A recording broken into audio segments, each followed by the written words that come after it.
মেয়েদের ঘুম থেকে উঠেই কোনো কাজ থাকুক বা না থাকুক অন্ততপক্ষে ভাতের হাঁড়িটা নিয়ে কিন্তু দৌড় দিতে হবে। শুধু কি রান্নাই করলাম, তার সাথে তো কাপড় চোপড়ও ভিজিয়ে রাখলাম। আর আমার তো ভীষণ পছন্দের শাক হলো কচু শাক, এই জন্য কিন্তু আজকে কচু শাকও রান্না করলাম। হ্যালো এভরিওয়ান, আসসালামু আলাইকুম। আশা করি আল্লাহর রহমতে সবাই অনেক ভালো আছে। এই তো সকালের দিকে সব কাজ শেষ করে চলে আসছিলাম রান্না করার জন্য। বেশ কিছুদিন থেকে কিন্তু আমি রান্না বান্না একদমই করতেছি না, আর আজকে যেহেতু ভাবি বাড়িতে নাই তাই কিন্তু আমার কাঁধেই পড়ে গেল রান্না বান্নার দায়িত্বটা। শুধু কি রান্না বান্নার দায়িত্ব পড়ছে, টোটাল সংসারের যা যাবতীয় দায়িত্ব আছে সবকিছু আমার কাঁধেই পড়ে গেছে। তবে রান্না বান্না করতে কিন্তু আমার একদমই বিরক্ত লাগে না, মোটামুটি অনেক ভালো লাগে রান্না বান্না করতে। সংসারের টুকটাক যা যাবতীয় কাজ আছে প্রত্যেকটা কাজে কিন্তু আমার কাছে করতে বেশ ভালোই লাগে। এই তো আমি একদিকে ভাত বসায় দিছি আর অন্যদিকে কচু শাক কাটতেছি। আমার হলো পছন্দের শাক হলো কচু শাক। কচু শাকে কিন্তু প্রচুর পরিমাণে ভিটামিন আছে আর ক্যালসিয়াম তো আছে। আর আমাদের বাড়িতে কচু শাক খুব বেশি খাওয়া হয় না, মাঝে মধ্যে খাওয়া হয়, কারণ আমার মা কচু শাক একদমই খাইতে পারে না। কেন জানি যেদিনই আমাদের বাড়িতে কচু শাক রান্না করা হয় সেদিনই মার গলা ব্যথা করে। কচু শাক খাওয়া মাত্রই মার গলা ব্যথা উঠে যায়, এজন্য একদমই কচু শাক রান্না করা হয় না। মাঝে মধ্যে একটু রান্না করা হয় আমাদের খাওয়ার জন্য,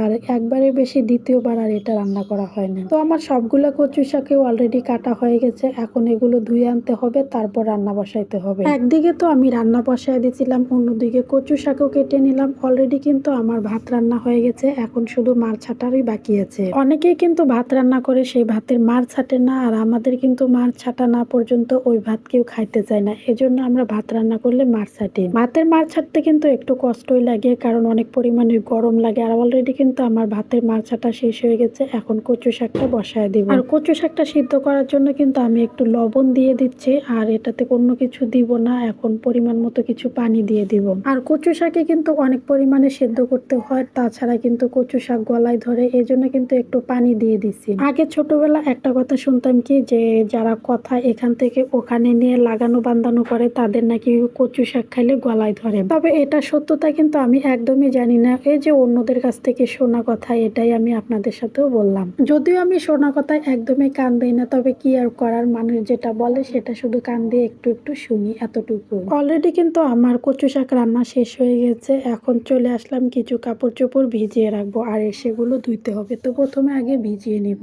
ভাবি বাড়িতে নাই, এজন্য কিন্তু আমার কাছে আজকে সব কাজ পড়ে গেছে, আর সব কাজ একা হাতে সামলাতে হয়েছে। যদিও মা এত কাজ করতে পারে না, মানে উঠা বসার কাজ মা একদমই পারে না, তাই এগুলো আমাকেই করতে হয়। তো এখানে কিন্তু আমি কাপড়গুলো ভিজিয়ে রাখতেছি, কিছুক্ষণ পর আরেকটা কাজ আছে, সেই কাজটা করে এসে এগুলো আমি ধুয়ে দিব। ততক্ষণ পর্যন্ত ভিজতে থাকুক আর ময়লাগুলো উঠে যাবে, কাচতে অনেকটা কষ্ট কম লাগবে। তো যাই হোক, আজকের মতো এখানেই বিদায় নিচ্ছি। দেখা হচ্ছে আপনাদের সাথে নতুন কোনো ভিডিওতে। সবাই ভালো থাকবেন, সুস্থ থাকবেন। আল্লাহ হাফেজ।